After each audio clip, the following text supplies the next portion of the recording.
ආයුබෝවන්. ගොඩක් දවසකින් ඔබ හිතලා තියෙනවද එහෙම නැත්නම් අහලා තියෙනවද ඔබේ ප්‍රශ්නවලදී ඔබට පිහිට වෙන්න සත්තුන්ට පුළුවන් කියලා? කවදාක හරි ඔබේ ප්‍රශ්නයකදී සතෙකුගෙන් ඔබ උදව්වක් ඉල්ලලා තියෙනවද? අද මම ඔබට කියලා දෙන්නේ ඒ ගැන. සමහර සත්තු ඉන්නවා ඔබේ ඕනෑම ප්‍රශ්නයක් ඉක්මනින් විසඳලා දෙන්න පුළුවන්කම තියෙන. ඒ වගේම විශේෂිත ප්‍රශ්නවලදී ඉක්මනින් ක්‍රියාත්මක වෙන්න සමහර සත්තුන්ට පුළුවන්. මම කියන්නම් ඒ ප්‍රශ්න මොනවද කියලා වගේම අදාළ සතා කවුද කියලත්. මිනිස්සු වගේ නෙවෙයි.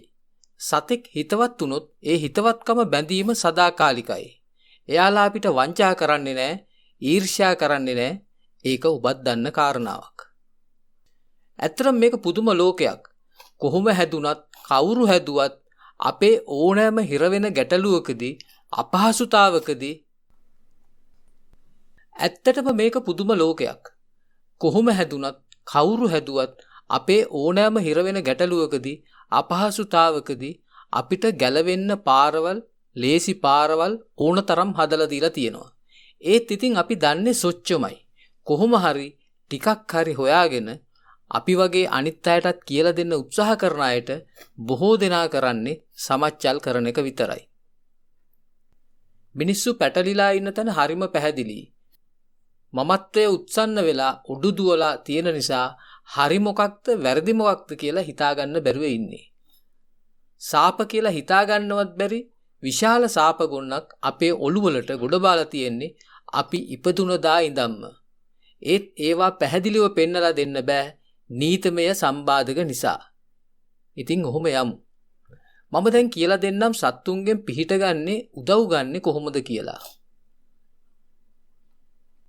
මේ සත්තුන්ගෙන් පිහිට උදව්ව ගන්න නම් මුලින්ම කරන්න ඕන දේ තමයි ඔබේ අහංකාරය, මාන්නය ඉවත් කරන එක.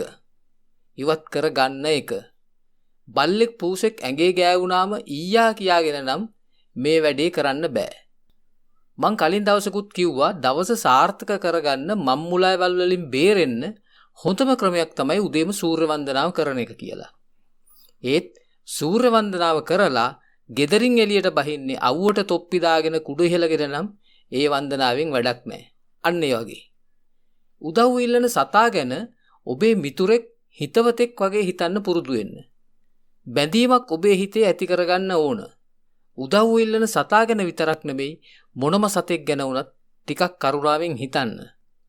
පුළුවන් වෙලාවක කෑම ටිකක් දෙන්න.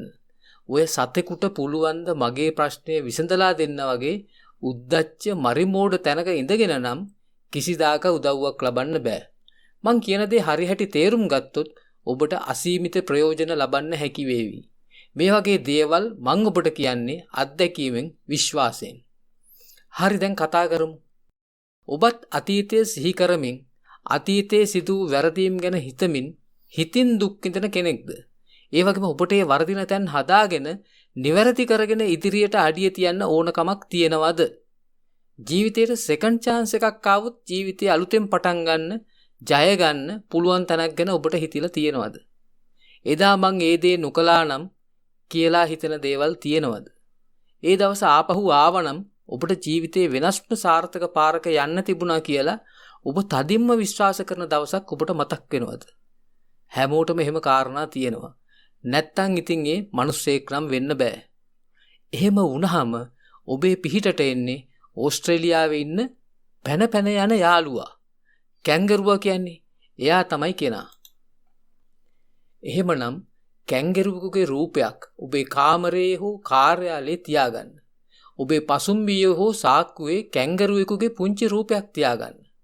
නිදා ගන්න වෙලාවට කොට්ටේ යටින් කැංගරුවෙකුගේ රූපයක් තියාගන්න. ඕන වෙලාවට ඔයාගේ ප්‍රශ්නේ එයාට කියන්න. ඔය වගේ කාරණාවලදී ඉංග්‍රීසි භාෂාව හරිම ක්‍රියාශීලී.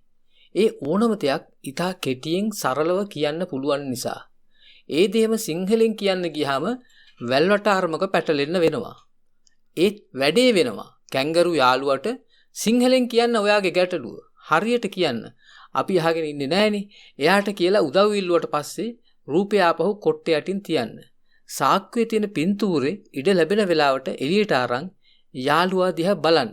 එයත් එක්ක කතා කරන්න. දැනට ඔබට ওই වැඩේ වටිනාකම වටහා ගන්න අමාරු වෙයි. ඒත් ටික දවසකින් ආර්ට් එක අල්ලගත්තාම ඒ යාළුවා ඔබට නැතිවම බැරි කෙනෙක් වෙයි. ඔබට තියෙන ඉක්මනින්ම ඍණාත්මක වෙන හිතක්ද? අවශ්‍ය වෙලාවකදීවත් ධනාත්මක වෙන්න බැරි හිතක්ද? මුදල් නැතිකම ගැන හිත දුක් වෙන හිතක්ද? අභියෝගාත්මක වෙලාවවලදී, ඒ කියන්නේ හිත හයියව තියෙන්න ඕන වෙලාවලදී පවා සැලෙන හිතක්ද? කවුරු හරි කරන පුංචි දෙයකින් පවා ඔබ හිත රිද්ද ගන්නවද? ආසාවෙන් පටන් ගන්න වැඩ කටයුතු පුංචි සිද්ධියක් නිසා දවසින් දෙකින් නවත්තලා දානවද? අනුන්ගේ වැරදි වලටත් ඔබටම දොස් පවර ගන්නවද? අනිත් අය වැරදියට හිතයි දොස් කියයි කියලා සමහර වැඩ නොකරම ඉන්නවද? ඉදිරිපත් වෙන්න බයද? ආත්ම විශ්වාසයේ බිඳුවටම බැහැලාද? අන්න එහෙනම් ඔබට වෙනවා කාන්තාරේ පැත්තට යන්න. ඔයාගේ යාළුවා ඉන්නේ එහෙ. ඔටු යාළුවෙකුගේ රූපයක් ඔබේ කාමරේ කාර්යාලයේ තියාගන්න. පොඩි රූපයක් පසුම්බියේ හෝ සාක්කුවේ දමා තියාගන්න. නිදා ගන්නකොට කොට්ටේ යටින් තියාගන්න. අර මම කලින් කිව්වා වගේම එයත් එක්ක කතා කරන්න. එයත් එක්ක යාළු වෙන්න. එයාව විශ්වාස කරන බව එයාට කියන්න. එයාගේ උදව් ඔයාට ඕනම බව කියන්න. ඔයාගේ ප්‍රශ්නෙත් එයාට කියන්න. අනිවාර්යයෙන්ම එයා ඔයාගේ ප්‍රශ්නේ විසඳලා දෙයි. ඔයාගේ හිතට ශක්තිය, ධෛර්යය දෙයි. සමහර වෙලාවට මොනවද කරන්න කියලා හිතා ගන්න බැරිව ඔබ අසරණ වෙනවද? උදව්වක් ඉල්ලන්නේ කාගෙන්ද කියලා ඔබට හිතා ගන්න බැරිව අසරණ වෙනවද? විශේෂයෙන්ම අත්‍යවශ්‍ය දෙයකදී සල්ලි ටිකක් ඉල්ලගන්නේ කාගෙන්ද කියලා හිතා ගන්න බැරි වෙනවද? එහෙම කෙනෙක් හිටියත් ඉල්ලන්න බය හිතෙනවද? කරගන්න දෙයක් නැති තැන අඬ නින්දට යනවද? එහෙමනම් ඒකට විසඳුම තමයි ඉබියාළුවා. ඉබියාළුවෙකුගේ රූපයක් කාමරයේ හෝ කාර්යාලයේ තියාගන්න. පුංචි රූපයක් ඔබේ පසුම්බියේ හෝ සාක්කුවේ තියාගන්න. නිදා ගන්න වෙලාවට කොට්ටේ යටින් තියාගන්න. ඉඩ ලැබෙන වෙලාවට එයත් එක්ක කතා කරන්න. ඔයාට ඕන දේ ගැන එයාට කියන්න. කිසිම වෙලාවක එයාව ව්‍යාකූල කරන විදියේ දේවල් අහන්න හෝ කියන්න එපා. ඕන කරන පින්තූරවල ලින්ක් මම දාන්නම් වීඩියෝ එකේ පහතින්. පුළුවන් නම් පින්තූර හොයාගන්න. නැත්තම් මේවා print කරගන්න. ලොකු මුදලක් වැය වෙන එකක් නෑ. කොහොමත් මම ඔබට කියලා දෙන්නේ මුදල් වියදම් වෙන කාරණා නෙවෙයි. ඔබ වෙතට මුදල් ඇදෙන කාරණා. මේ කියපු දේ විශ්වාසයෙන් කරලා බලන්න. මේ වීඩියෝ එකේ ඉතුරු ටික ඉක්මනින්ම අරගෙන එන්නම්. ආයුබෝවන්.